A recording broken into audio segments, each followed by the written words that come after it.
I'm Debjani Ganguly from the Department of English and the Institute of Humanities and Global Cultures. And it gives me great pleasure to participate and to have the pleasure of hosting the second of our panels of our CIF Lab showcase. We have been, the Institute of Humanities and Global Cultures has been hosting a lab called Humanities Informatics these past 3 years that's been funded by by UVA's Strategic Investment Fund. The lab, for those of you who have participated in our activities before, would know that the lab has been set up to investigate, research the epistemic and ethical impact of big data, machine learning, and algorithms on human society, culture, and built environments. It brings a contemporary perspective on the information sciences, together with intellectual and cultural histories of information. And explores questions about infrastructures of information that shape knowledge and values in our society.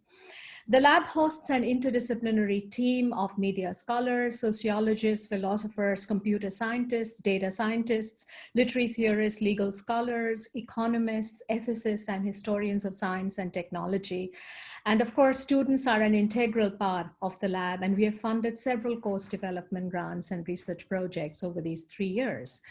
The work of the lab is undertaken by 4 interdisciplinary research groups: the Human Machine Intelligence Group, Surveillance and Infrastructure, Network Corpus, and Smart Environments. And 2 weeks ago, we hosted the showcase panel of our Human and Machine Intelligence Group.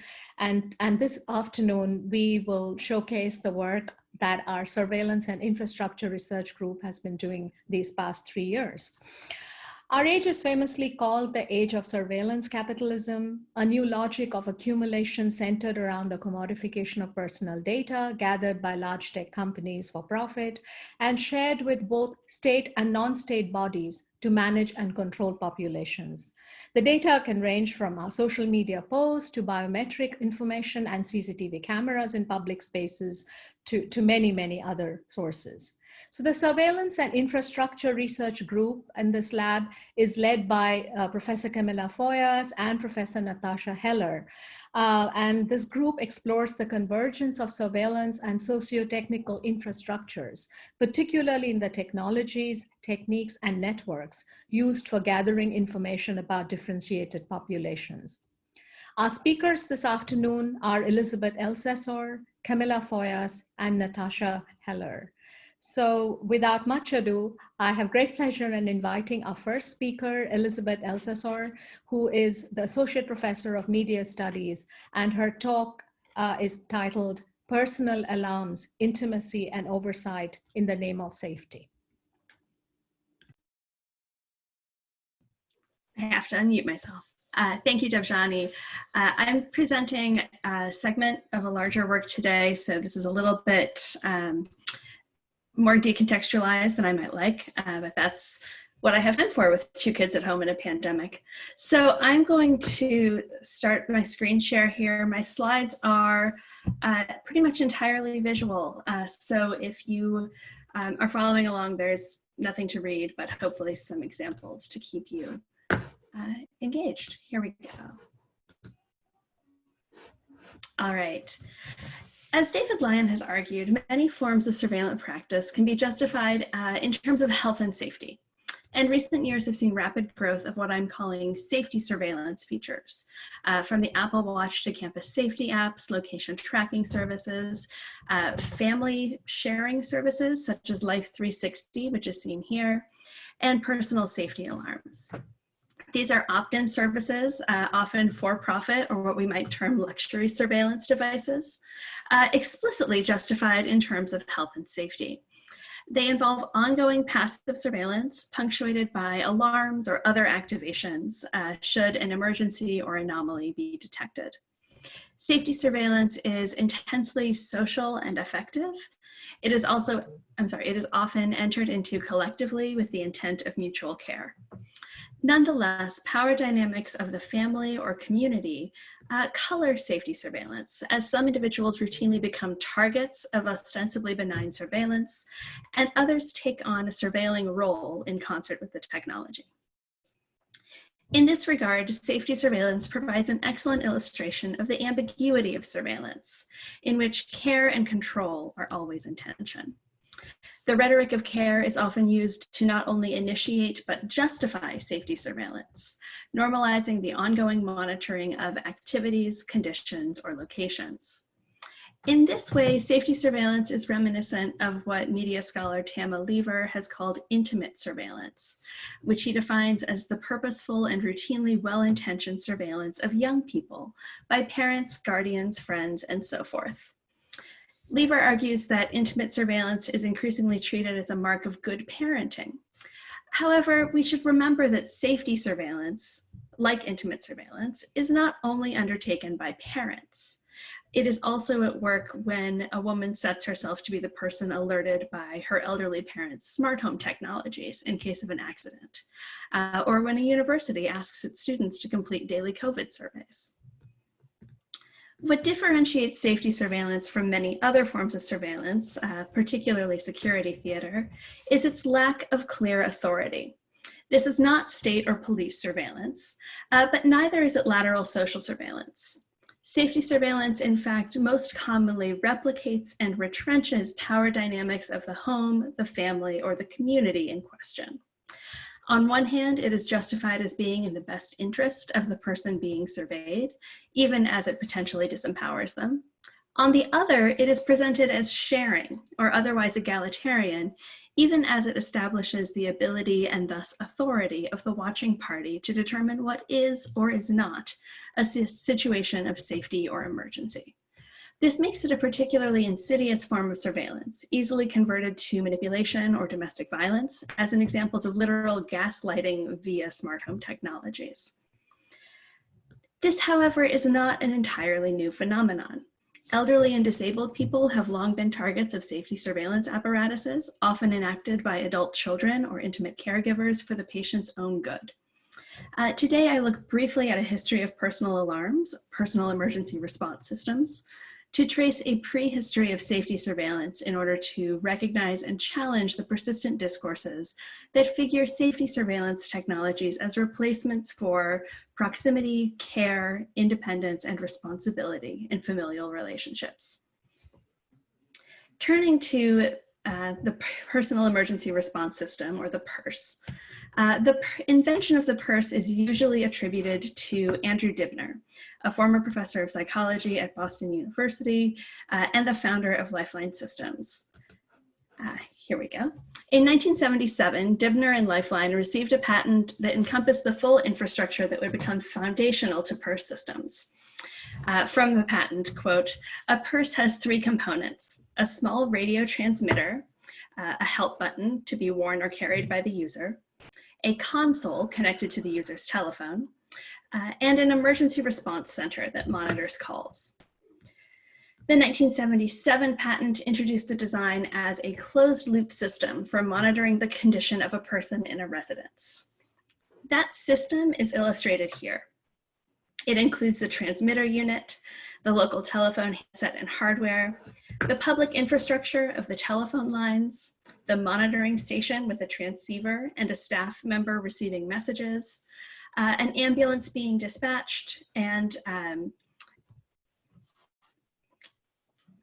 difficult to see here, number 37 is a directory of information detailing who the staff member should call in event of emergency.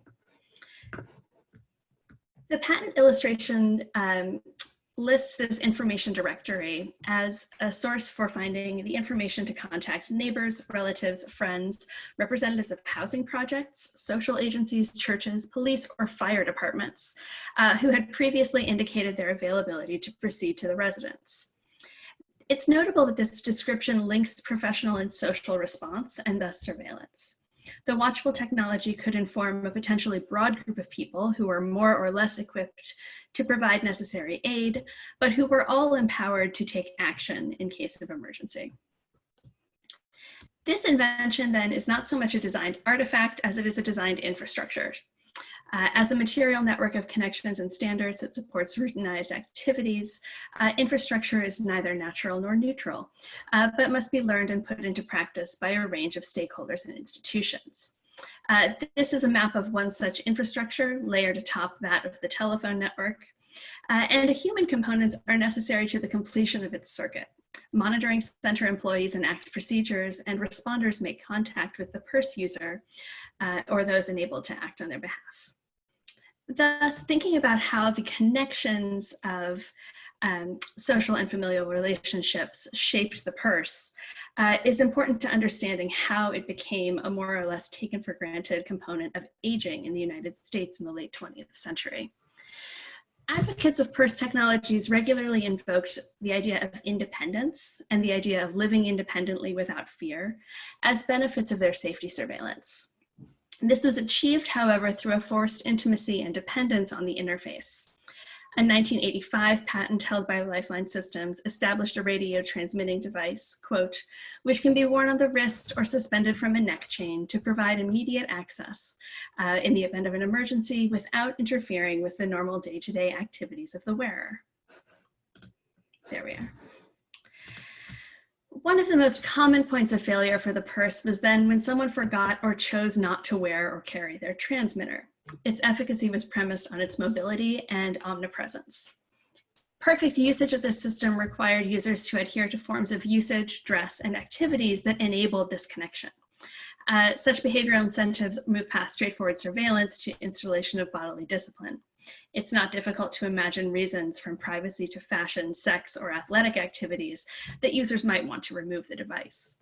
In doing so, however, they also remove themselves from the assemblage of safety surveillance upon which health and safety and independence were premised.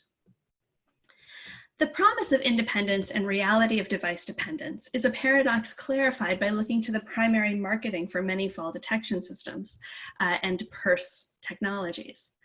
Families, caregivers, and other people who are not the intended user are the primary audience for purchasing such systems. The primary users of purse technologies were women in their 70s and 80s, often living alone as an alternative to nursing home or assisted living facilities. This shift reflects shifts in family structures and geographic dispersal in American families, as elderly family members increasingly live further from their children or other relatives.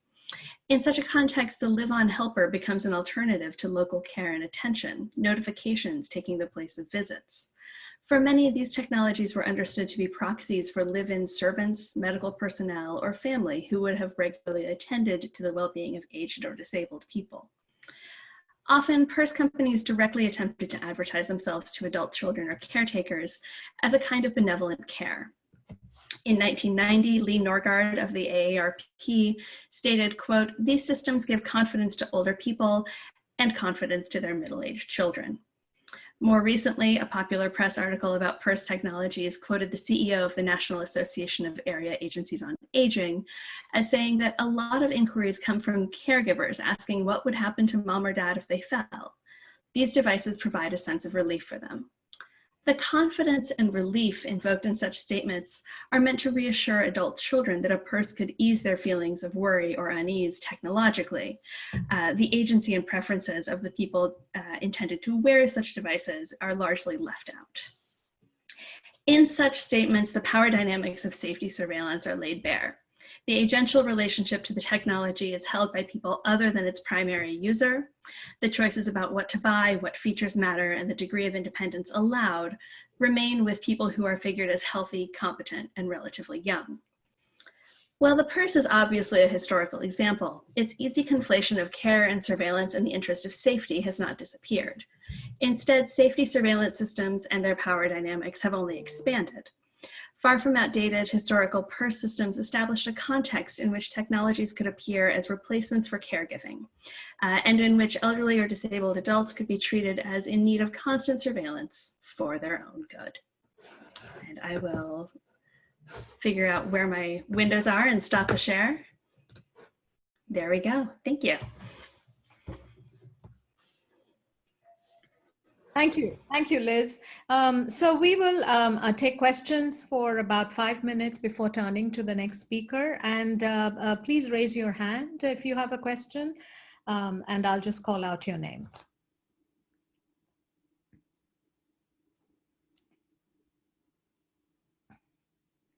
Natasha? Liz, thanks. That was really interesting. And I sensed that you were kind of on the cusp of something in talking about how care and surveillance have continued on. And as you were talking about that, I was thinking about a couple of things. One is now the use of social robots for sort of an older population. And I wondered if you might comment on that and how that might relate to these earlier personal security devices. And with those social robots, I was interested also in sort of it seems like the personal security devices that you were just talking about have a lot to do with physical safety, and how they might do these relate to sort of, for the social robots that I'm thinking of often are connected to giving an older population some sort of routine interaction. And so I was wondering, like, which seems to deal more with sort of mental health than physical health. So I wondered if you could comment on that kind of constellation of issues. Sure. Sorry. So I think that's an interesting question because the PERS systems really have their most explicit legacy in fall technologies, whether that is intelligent floors or smart home devices.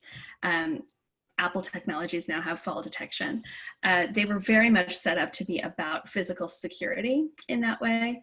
And they tend not to have the kind of social emotional features that we would associate with something like the social robots.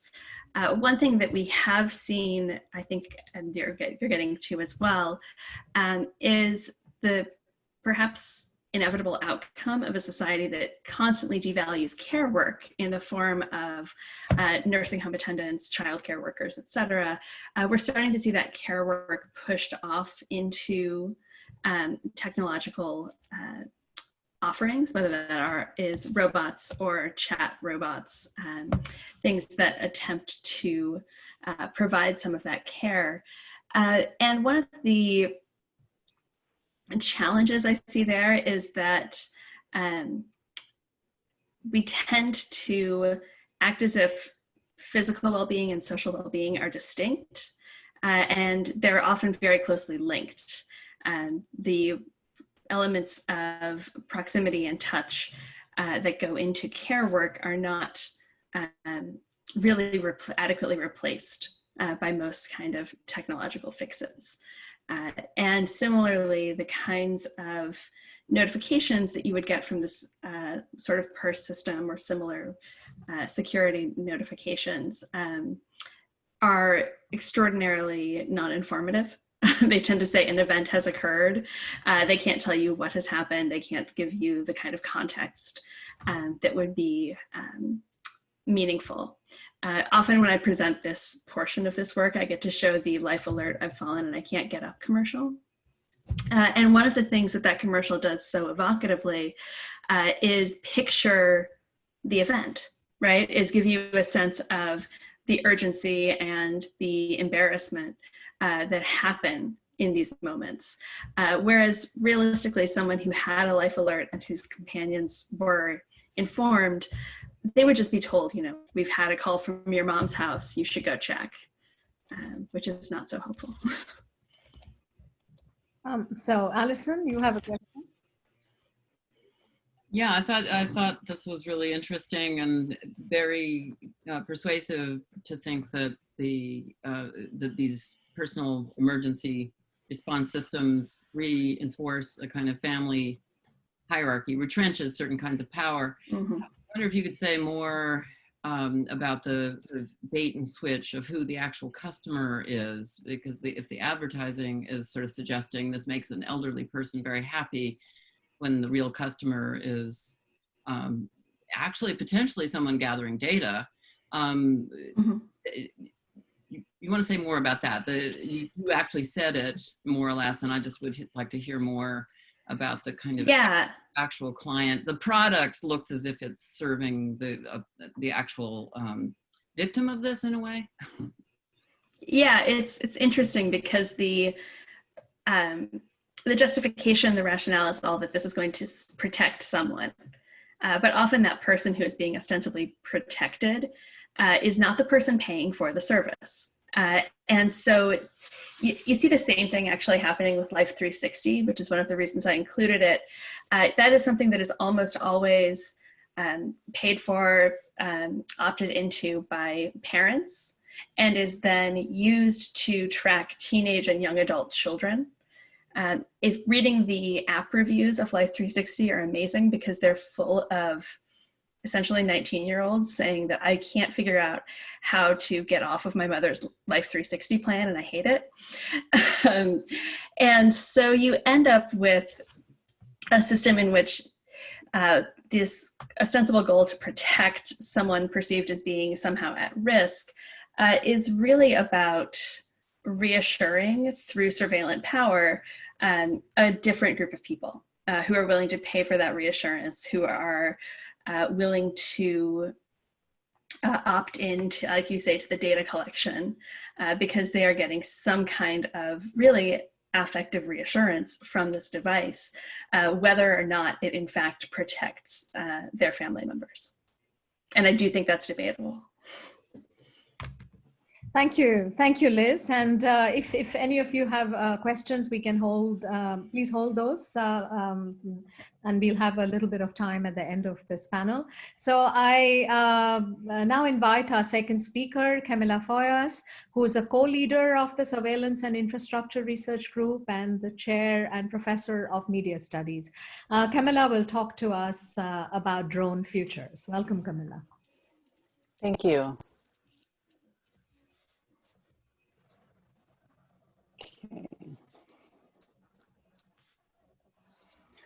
So in this talk, it's also part of a longer project. I'm going to explore the current culture of security at the southern border between the US and Mexico, particularly through aerial surveillance and through the example of the drone.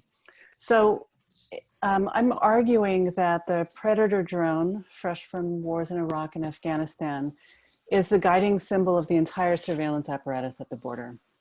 And the drone essentially signifies a future in which military and police intermingle and operate transnationally. So border drones monitor the border and extract all manner of biometric information. They take video footage, and they can stay aloft to keep a targeted person or area under surveillance for many hours and possibly even days. Along the border, the drone operates in a new space of sovereignty and a new frontier that's both aerial and fluid. So the operational role of the drone is actually conveyed across a number of different media, across several customs and border patrol, strategic plans, and future maps. And its cultural function is apparent in various forms of media, including the docuseries Border Wars, Air Force recruitment videos, TV series like Black Mirror, Ban Lethal Autonomous Weapons, short video Slaughter Bots, Alex Rivera's Sleep Dealer and his collaboration with Angel Nevarez on a border drone installation called Low Drone. And I'll talk a little bit about that last example. So the drone promises a future of complete surveillance and control of mobility along the border, and Customs and Border Protection strategic plans share the speculative imaginary of science fiction futures in which drones are imagined as armed and fully autonomous. So they're not currently armed on the border, but there is this imagined and speculative future in which it's possible for them to be armed. So while critical cultural productions about drones expose the violence of this scenario, and other possible alternatives. So the border is the future of national security as much as it's also part of the past of the Western lore of the United States. And the southern frontier engages both temporalities across diverse narratives and imaginaries about the border. So the US-Mexico border is a kind of laboratory, and it's been a military workshop for a number of different technologies. And border history is, of course, US history. It's got a mythopoetic past of chaotic extremes and racial conflict that is deeply embedded in the cultural unconscious. So along the future border, drones are the new frontier cowboys, imperious, omniscient, and hypermobile.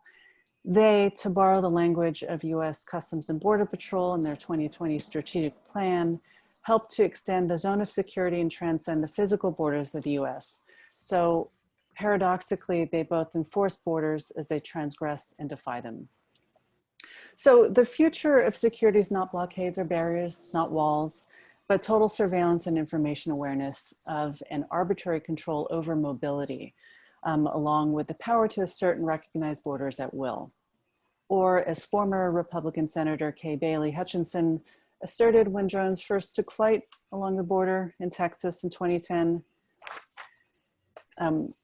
we're working hard to make sure that round-the-clock surveillance is the standard for all 2,000 miles of the US-Mexico border.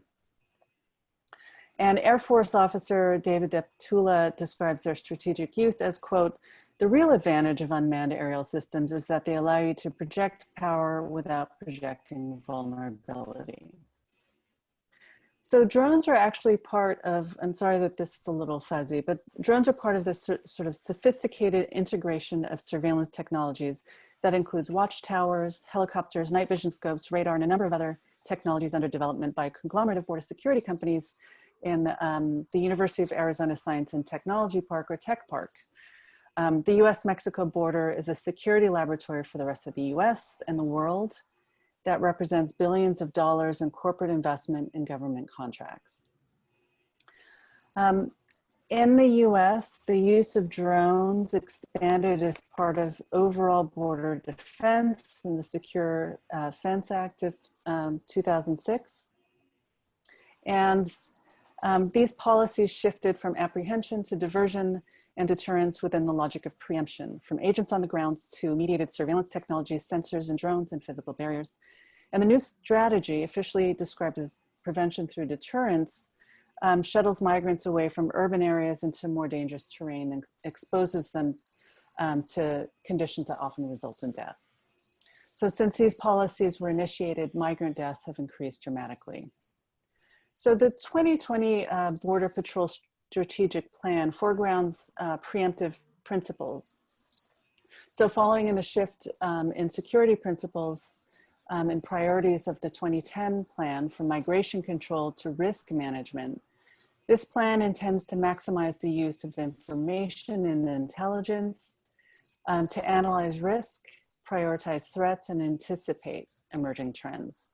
So there's this decisive shift to a more future-oriented model through data that enables the anticipation of threats and the mapping of possible threat futures. And it puts these plans and their ideological orientations into the realm of the speculative. The arc of this speculative logic justifies the preemptive action of aggression, such as the plan presented in the 2010 Customs and Border Protections Report to Congress called The Concept of Operations for U.S. Customs and Border Patrol, Predator B Unmanned Aircraft Systems. This report outlines the future and, quote, far-term possibilities for the border drone program. One significant plan to increase mission effectiveness is the plan to automate and weaponize drones, enabling them to autonomously seek, identify, and obliterate targets. So I'll put this up, you can read it, it's fascinating, but just focus on the last line. The report, which was requested by the Electronic Frontier Foundation under the Freedom of Information Act, was released for public consumption in 2012. And it talks about payloads or a payload upgrade in the future plan to arm drones that bears this citing, that it could upgrade to include expendables and non-lethal weapons designed to immobilize targets of interest. So the plan is fairly clear. It includes arming drones to increase mission effectiveness, which includes not just identifying, but prosecuting targets of interest and immobilizing them with non-lethal weapons. And the armed drone in this future projection is presciently dramatized in a film Sleep Dealer by Alex Rivera, in which a character is targeted as an aqua terrorist for resisting the privatization of water resources. And the wages of not just arming, but equipping the drone with advanced algorithms to automatically target, classify, and identify and prosecute is played out in the cautionary film Slaughterbots, which was uploaded to YouTube in 2017 by Stuart Russell and the activist AI group at UC Berkeley, Ban Lethal Autonomous Weapons, that was funded by the Future of Life Institute. And the major difference between prevention and preemption is really the main plot point of that short film, in which activists are preemptively targeted and murdered through drones acting on the part of unknown and unidentifiable entities. So in 2012, retired Air Force Major General Michael Kostelnik, head of the office that supervises CBP use of drones, managed a drone program on the border. And he resists criticism about the drone program as extravagant with a future-oriented retort. He says, it's not about the things we're doing today, it's about the things we might be able to do. So in this manner, the drone program enters the world of science fiction and its speculative imaginaries, alluding to a future of intensified security without acknowledging its potentially violent outcomes. The ultimate co-optation of human endeavor by robots is the usurping of the theo-juridical adjudications of the death penalty. Science fiction imagines this as the consequence of an algorithm that classifies targets to determine who receives the penalty of punishment and possibly death, and who is pardoned. So science fiction is an appropriate rubric for exploring the plan and patterns of deployment of drones in the military and militarized drones. And the US military is not the only producer of science fiction along the border. Of course, I mentioned this before, Alex Rivera's Sleep Dealer takes place along the border, in which drones shoot to kill activists.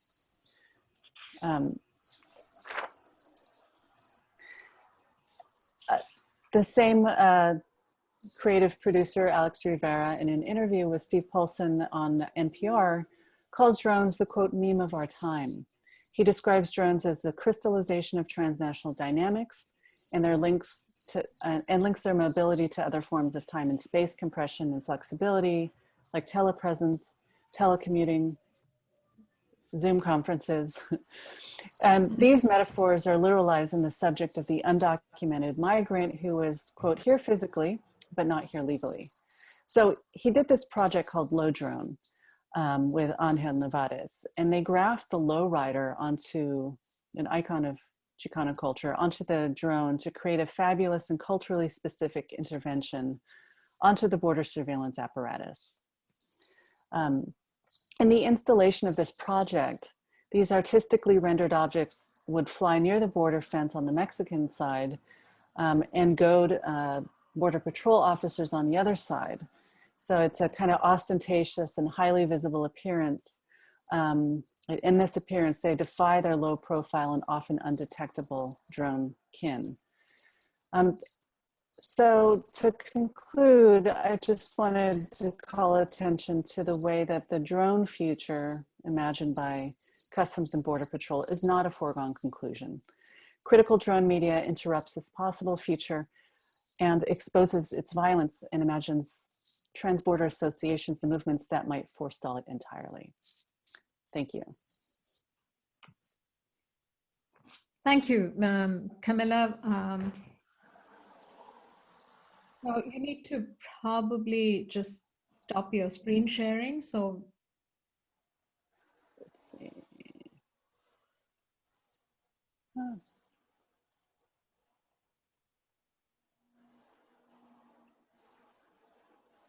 Great. Did that work?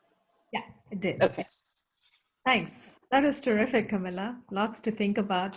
So we have time for questions, to take questions for Camilla's talk. Any urgent ones?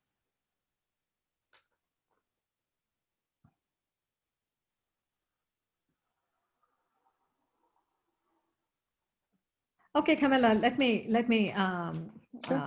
launch into it, and let's see whether others have questions. So in thinking about the futurity science fiction, because you gave an it's something that's imminent. It's written into the logic of drone surveillance. What's the rhetoric in relation to its perfectibility as a technology? Because in many other kinds of conceptions of what drone wars or the surgical element, the surgical precision of it, there is a kind of an aspiration to the perfect machine, the perfect weapon.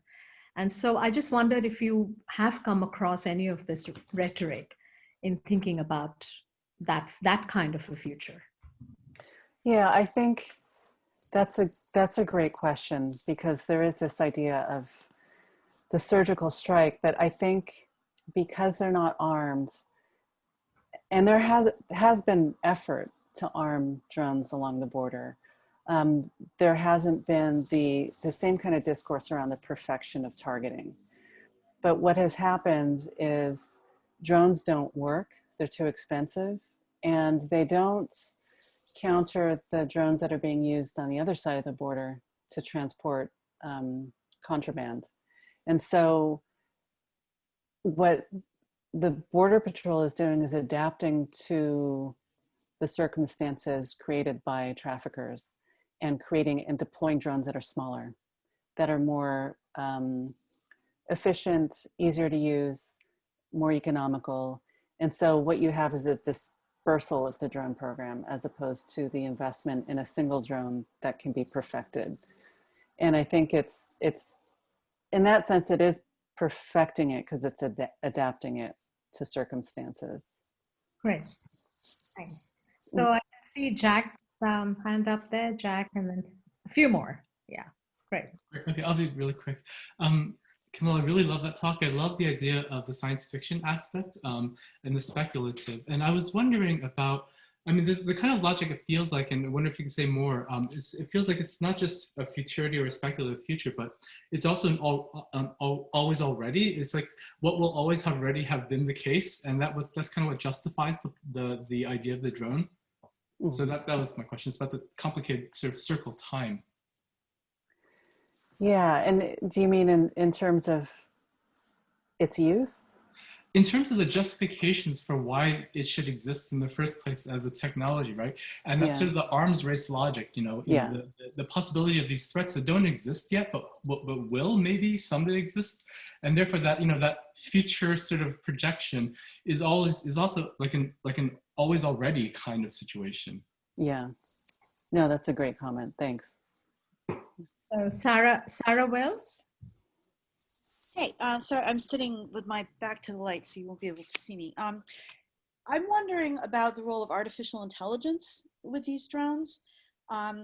Assuming that we're using these are weapons to draw the line between them and us, and the lowrider drone is pretty hilarious. Is there work to have drones be able to differentiate who is a them and who is an us, or does this rely on human operators? So yeah, all of this relies on human operators, and the idea that it could automate is a future-oriented projection. And right now, they just don't work because they are not really able to differentiate. And in fact, if you watch any of these sort of border security TV shows, they talk about that they can't really differentiate between targets on the ground, whether or not it's a coyote or an actual person moving around. And so I think the technology is not, more money isn't being poured into this to make it better. And so in that sense, I think, and I would have to look and see what is being done, but my sense is that the money is being diverted to building the wall, the best wall ever. So I think that, there are a lot of companies that, let me put it this way, working on this technology, and whether or not they will be contracted to do this is the question. Okay. Thanks, Camilla. So There are a few hands here, so we'll probably take two more questions and then we'll just hold till the end of the session. So Caitlin and then Laura. Thanks, Camilla. That was deeply unsettling and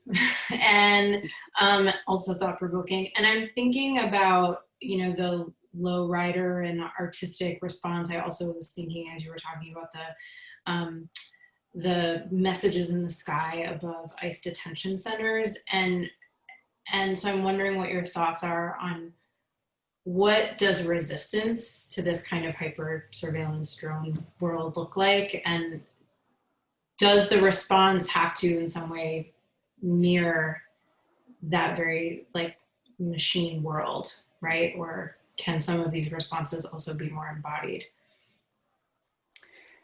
Yeah, so I think some of the resistance is around covering, so trying to conceal oneself from being discovered.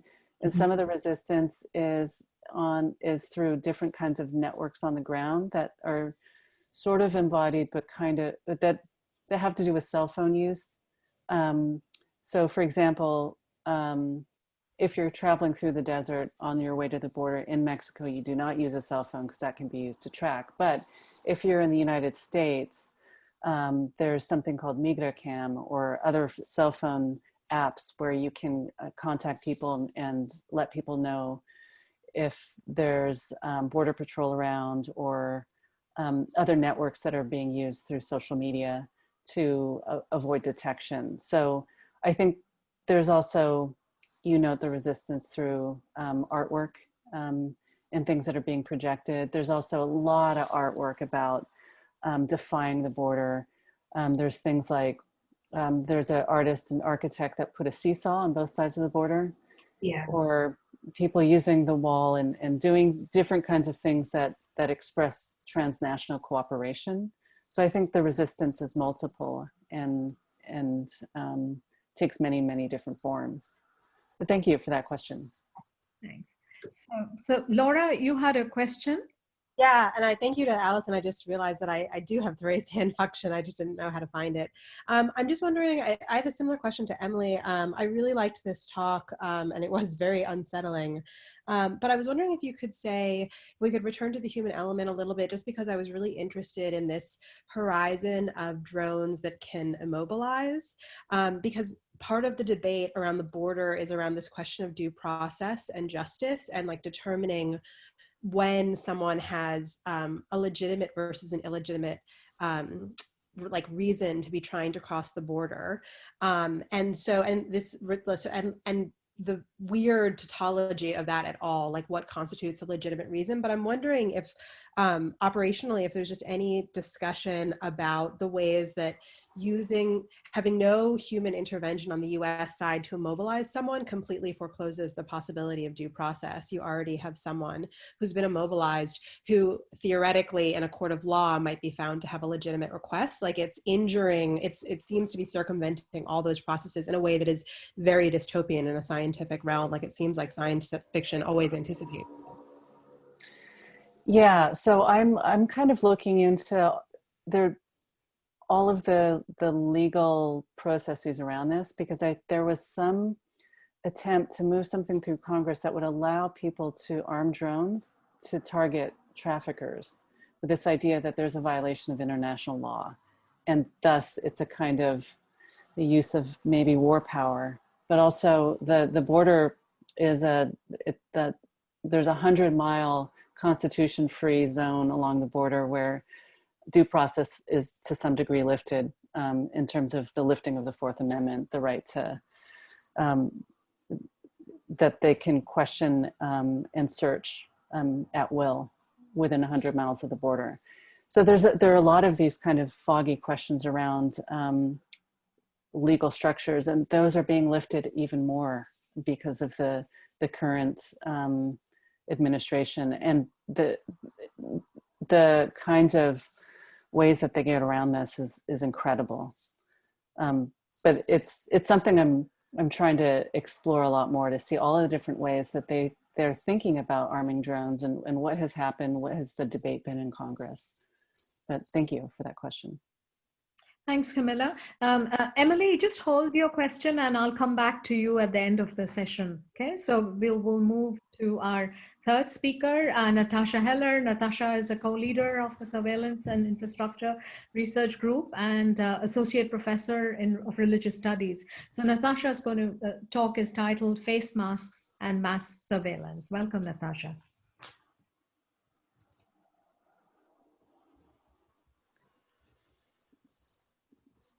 Okay, so my initial idea for a presentation focused on the use of face masks in the Hong Kong protests and how they intersected with government surveillance efforts. Now, when we began planning for this final showcase, it was actually last fall after Hong Kong had endured months of protests, but before the COVID-19 pandemic had shut down activities of all sorts. With the onset of the pandemic, face masks have obviously taken on new meaning, both in Hong Kong, but especially in countries like the United States, which have not been habituated to mask wearing on a regular basis. Surveillance, too, has developed new targets and technologies. So over the course of planning for this showcase, the scope of my paper has changed. I'm still going to use Hong Kong as a starting point, and use it as a starting point to think about the changing meanings of face masks in the context of surveillance practices and their global circulation. So I wanted to start with this image, and this is a photo taken in a subway station in Hong Kong in the summer of 2019. You can see on the left side, or the side that seems closest to us, coins for purchasing single trip tickets, and on the far side, a stack of now very familiar face masks. The coins were used for purchasing single fare cards, even though pretty much everyone who passes through the subway probably had what is called an octopus card, a refillable fare card used on the MTR. The octopus card allows one to use the MTR, but it's also usually linked to a bank account and can be used to make purchases in other places. Some versions of the octopus card have photos of the owner on them. They use RFID, meaning that they only have to be held in proximity to a card reader to work. All of this information means that the octopus card is highly useful in everyday life, but also highly useful for tracking individuals if someone should wish to do so. And this is what prompted the protesters to purchase single ride tickets, which separated their identity from their movement. So the octopus card is one example of surveillance creep. And it's only at key points, I think, that such as the protest movement, that the potential problems with these ordinary objects that we've come to use becomes apparent. So in both media coverage and protest art, the octopus card is more or less invisible, right? And the coins that would be used for single fare tickets. Much more visible are the fare masks, so much so that they came to define the face masks, so much so that they came to define the movement. They've been worn in Asia for decades by sick people to prevent the spread of colds, by healthy people to keep out germs or environmental pollution, and by force of habit. But these masks have taken on a far greater significance in the Hong Kong protests, and indeed might be considered one of the main points of conflict, or where they would come to be one of the main points of conflict between protesters and the government. In October of last year, the government attempted to ban face masks altogether, a move that was later overturned by the courts. So an image that circulated on social media depicts a crowd of people all wearing face masks, all with dark hair, all with black t-shirts, all with their phones held aloft, the flashlight function on. The face masks depicted in this illustration are the light blue disposable types, and in this illustration, as elsewhere, they have become a signifier of the protest movement. Disposable or fabric masks have limited value in protecting from tear gas, but they're also not, they don't identify one as a protester immediately. So these face masks serve primarily for the protesters to block facial recognition. The protesters of Hong Kong were keenly aware of advanced facial recognition programs in the People's Republic of China and worry that similar technologies of surveillance were being used or will be used on them. Hong Kongers look to what is happening in Xinjiang with re-education camps and more germanely extensive surveillance of the Uyghur Muslims as a potential vision of their future. And they explicitly made that connection. So face masks are visual manifestations of concerns about surveillance that are also reflected in the new concerns about the octopus cards. The protests in Hong Kong in both 2019 and 2014 were fundamentally about the rights guaranteed under the basic law intended to govern Hong Kong until 2047. These rights include the freedom of speech, of the press, and of publication, freedom of association, of assembly, of procession, and of demonstration. The freedom of speech and the freedoms of association and assembly are threatened by surveillance, especially when that surveillance is directed by a state at its own citizens. Surveillance and tracking carry with them an implied threat. We know who you are, where you are, and what you've been doing. Even if nothing is done with this information, surveillance treats the citizen as an object of suspicion. It also treats the citizen as an individual unit, tracking that individual and seeking to punish those that don't conform to the state's expectations and desires. Surveillance refuses the individual's claim to absolute privacy or even constrained privacy, instead asserting the state's right to know what its citizens are doing. Resisting surveillance in the case of the Hong Kong protests has meant refusal to accept that one's primary identity is as a surveilled individual.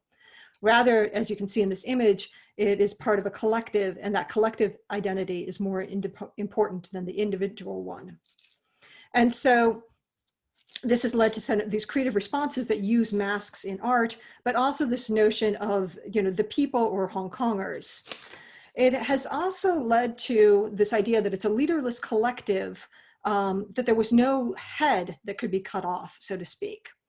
And as a leaderless collective, it was likened to water, and the be water became a rallying cry in the protests. This was a saying that originated with Bruce Lee, who was actually, the Hong Kong martial arts hero, who was talking about individuals. But in the context of the protests, be water meant that people flowed from street to street and sometimes upwards into buildings. Mask wearing as an expression of group solidarity was also on display in this art, and here you can see it fused with this anonymously circulated image that uses bee water alongside of images of protesters in masks. Masks are even more effective in eliciting this collective identity when used in unexpected places, such as musical performances. A video of Glory to Hong Kong, the anthem of the protest movement, showed masked musicians and singers intercut with footage from the protests. In this way, resistance to surveillance produced a certain aesthetic which worked to bolster group identity. With the onset of the COVID pandemic, mask wearing shifted meaning, as can be seen in these two images. The god on the left wears a gas mask to protect himself from tear gas. And the bodhisattvas on the right wear masks to prevent the spread of COVID-19. So what was associated with the protest in 2019 shifted to disease prevention in 2020. Turning to the United States, mask wearing was fairly uncommon as an everyday practice until March 2020, and even now is contested. If masks in Asia have long been oft-used accessories tied to health, in the United States, they have been the subject of legal disputes around First Amendment rights. And here, this is just a selection of images, all drawn from protests that predate 2020, from 2014, 2016, 2011, the Occupy movement, 2013. And actually, mask bans were first enacted in the South in the 1950s as states tried to show that they were progressive and anti-Klan without actually desegregating. So mask wearing in the United States has long had political undertones. And as of early 2020, these mask bans were quite broadly written, not distinguishing between different kinds of masks, even as mask wearing seems to be a reasonable response to surveillance concerns. So at this moment, it would be difficult to identify who is wearing, and this is another mask that was commonly seen in protests, right?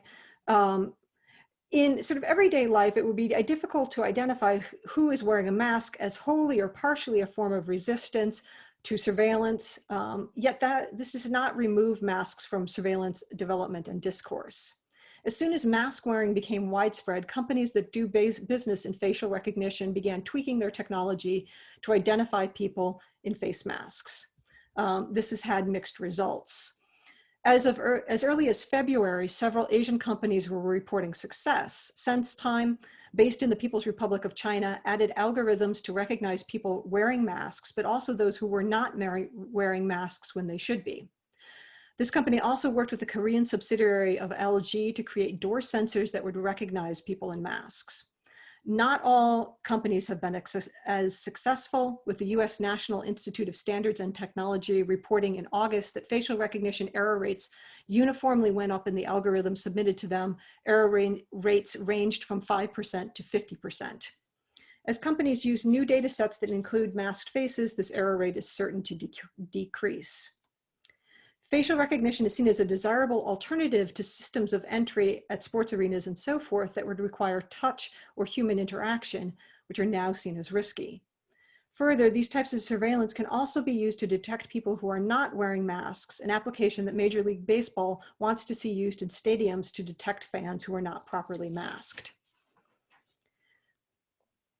The fact that face masks interfere with facial recognition which is part of the consumer experience, has led to a small but robust market in faced masks with the wearer's face printed on them. And the purpose of these is, it seems, primarily to allow users to unlock their phones without removing their masks. So I would like to offer 3 points by way of conclusion. First, surveillance technology is now global, but its effects and resistance to it are local, and they are shaped by cultural specificities. Resistance to facial recognition in Hong Kong could deploy masks in a way that blurs the line between everyday practice and protest. And to ban masks, Carrie Lam had to invoke a colonial-era law governing giving the government emergency powers. In the US, mask bans have a longer legal history and are connected to the perception that masks are worn by groups that are deemed undesirable by those in power, ranging from the Ku Klux Klan to Muslims to protesters labeled as Antifa. Facial recognition in the United States might be understood as a benefit to consumers, facilitating airline boarding. This is Delta's system introduced in late 2019, entry to concerts, and the use of personal devices. Whereas protesters in Hong Kong perceived surveillance as part of the expansion of PRC powers into the territory and linked it to the surveillance of the Uyghur minority population in Xinjiang.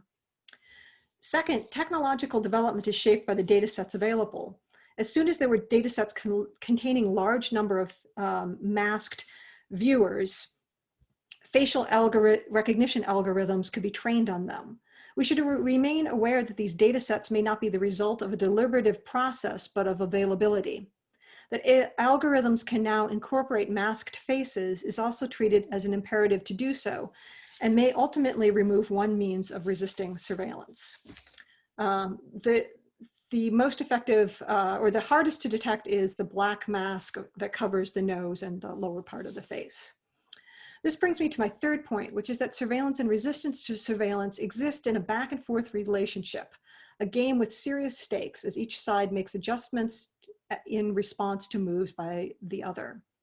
The terrain on which this back and forth plays out is constantly shifting, often due to the development of new technologies or the refinements of older ones. However, the pandemic has rapidly changed the meaning and aesthetics of mask wearing, and the aims and forms of surveillance have shifted as well. I've tried today to sketch out some of these interrelationships in an incomplete way that is a reflection of the speed with which changes have happened over the last year. Thank you.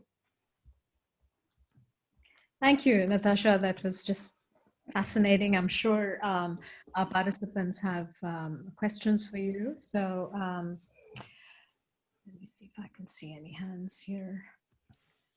All right. Any responses, any questions, comments?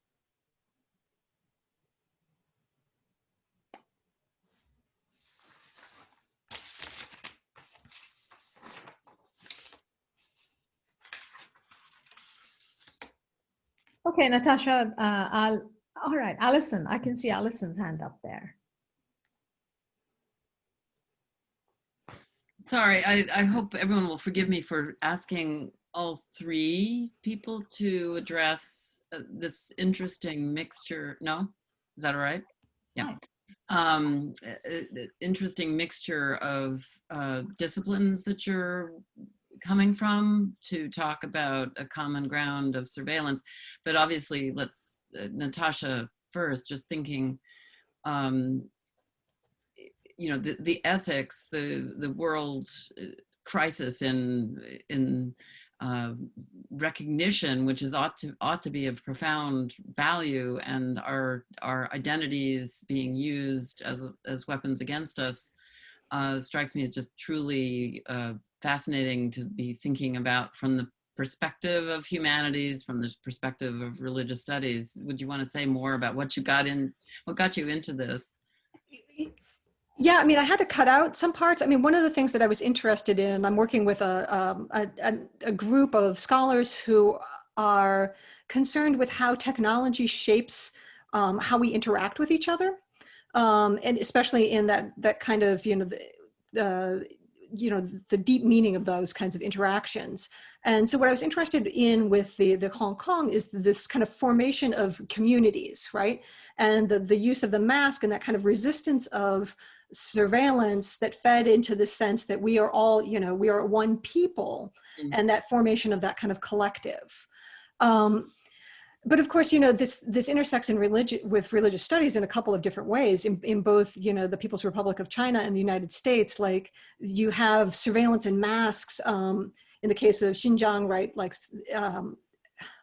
extraordinary surveillance efforts being placed on the Muslim population. And then in the history of mask bans in the United States, that also intersects with you know, an attempt to restrict like religious expression for Muslims, right? So there are also these kinds of interesting tensions there that were some of the reasons that became interested in these issues, which then kind of led to, you know, a deeper concern about what does it mean for our identities to be challenged and sort of subsumed by the surveillance society or the surveillance state. Natasha, what I find really fascinating, not just, you know, about you making us think about a range of paradoxes in terms of so sacrificial solidarity of wearing a mask. You're hidden, but it's a form of solidarity. It's a form of connection. And thinking humanistically, you know, there has been a long tradition in performance cultures, in theaters, the theatrical tradition of donning masks for various, you know, it's a very polysemous. It has multiple meanings for why. So it's not just to cloak.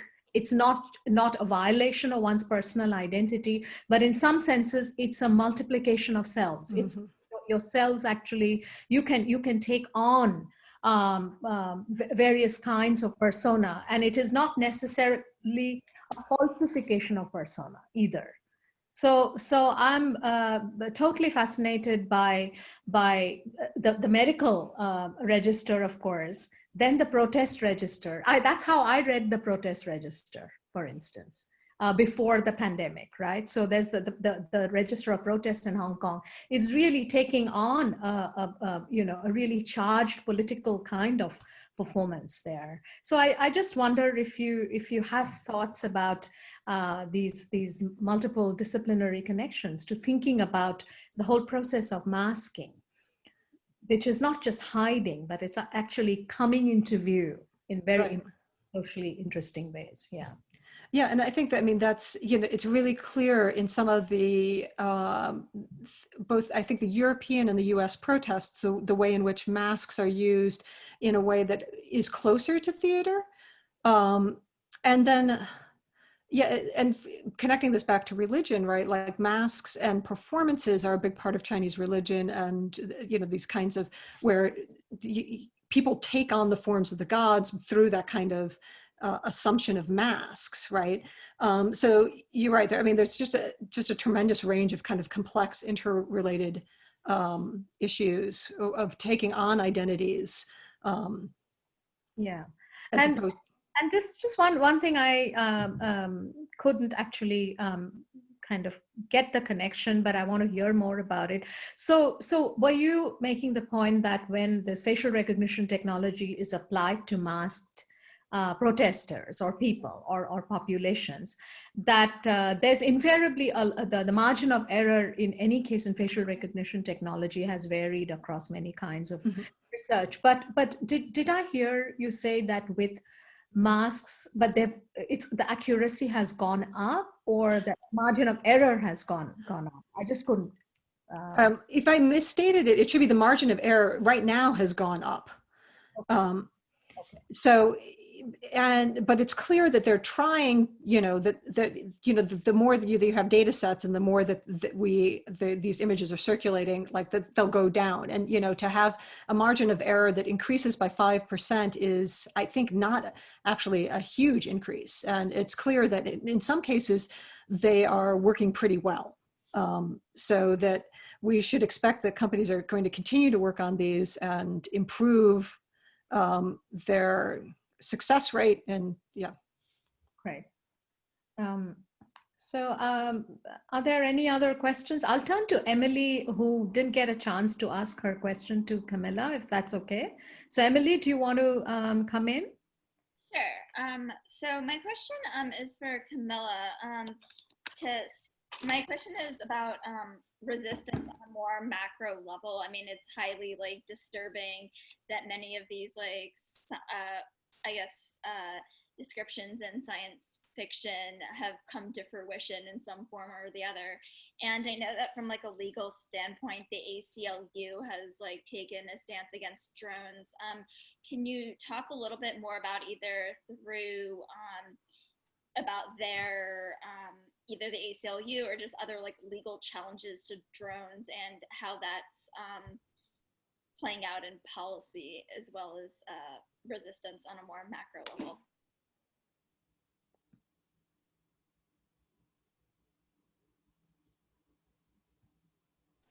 Okay, so the ACLU has come up with some best practices around privacy concerns related to surveillance creep and drones.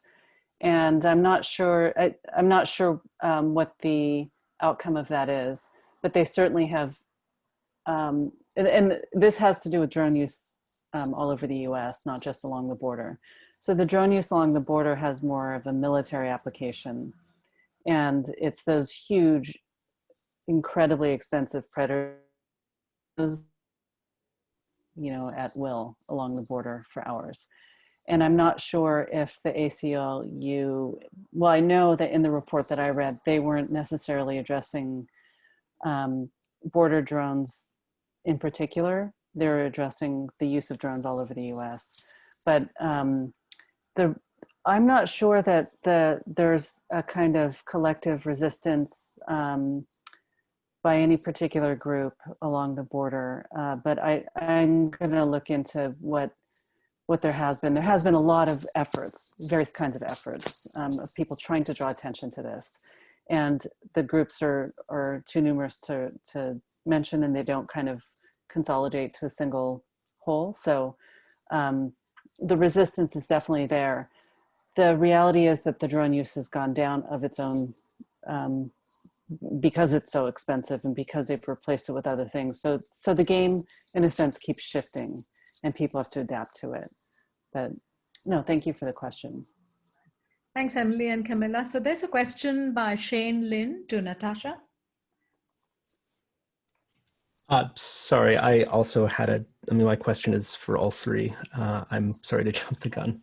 But so over the summer, I've been thinking a lot about and looking into this Apple, Google COVID exposure tracking system that has implemented these very well considered, and I suppose I might say surprisingly well considered, given big tech anonymity and privacy measures that would otherwise be in what would otherwise be a very invasive surveillance mechanism. And so thinking about the use of technology and the use of policies to specifically limit the reach of surveillance technologies, I wonder if each of you think that there there is an impetus, there's any kind of intention in sort of implementing these kinds of limitations in, whether it comes to like personal health surveillance or drones or public surveillance and anti-masking policies?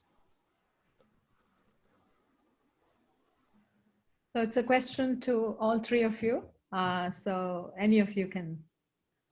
I can start. I guess one of the things that, that I'm interested in this is the amount of trust. So, something that we know are devices such as Alexa, right? That there have been these reports that Alexa is actually taking those recordings, and you may not have full control over what is being done with those recordings. So there's already a kind of level of suspicion that I think informs, for at least some people, like the trustworthiness of these kinds of efforts at COVID tracking. And, have to balance how trustworthy you think these companies are with how important what they're doing is. And one of the things that I've been thinking about in terms of this is Taiwan also had various sort of COVID tracking apps, and you may know that, right, they kind of open sourced some of their government functions for technology like mask availability and so forth. But they're also operating with a really high, like they were really clear that they weren't going to be using this data for anything else. And they're operating with a high level of trust because it is linked to the national health system, where there's a high degree of satisfaction. So I think one of the things that intersects with that kind of COVID tracking and the limited reach of surveillance is, what is the background, right? Like what have these companies done thus far, or what have these agencies done thus far that would cause us to trust or not trust them? So I think that would be how I would begin to answer that question. Well, and I want to pick up on this too, because I'm looking at COVID tracking, specifically the COVID-Wise app in Virginia, as an instance of safety surveillance, in that it is very much a passive form of surveillance. If you have activated COVID-Wise or similar options, you receive maybe one message every week or two that says your phone hopefully has not been in close contact with the phone of anyone who had COVID-19, but you can turn those notifications off. And so these operate primarily in a sort of passive state of forgetfulness, hoping that you get someone to download the app and forget about it and forget about what's happening there, so that it becomes always on reliable surveillance for the purposes of public health, without exhausting individuals, irritating them, causing them to turn things off, which is a major problem with other forms of public alerting. Weather alerts, for instance, people turn off all the time, and then they're surprised when their phone doesn't get them. Well, at some point you turn them off because they were annoying. And so there's something interesting happening where public health surveillance, safety surveillance are relying on a big push to opt in, and then a really low profile to keep people invested. Thank you, Liz. So we are just a minute above our the time schedule for this panel. So I'd really like to thank our three speakers and all our participants. And just a reminder that this showcase of our Humanities Informatics Labs continues. And we have two other showcases coming up on September 25th. A Network Corpus Group and Smart Environments Group will be presenting their projects. The showcase starts at 2 p.m. And so look forward to seeing many of you there. And thank you again. Thank you. Thank you. Thank you.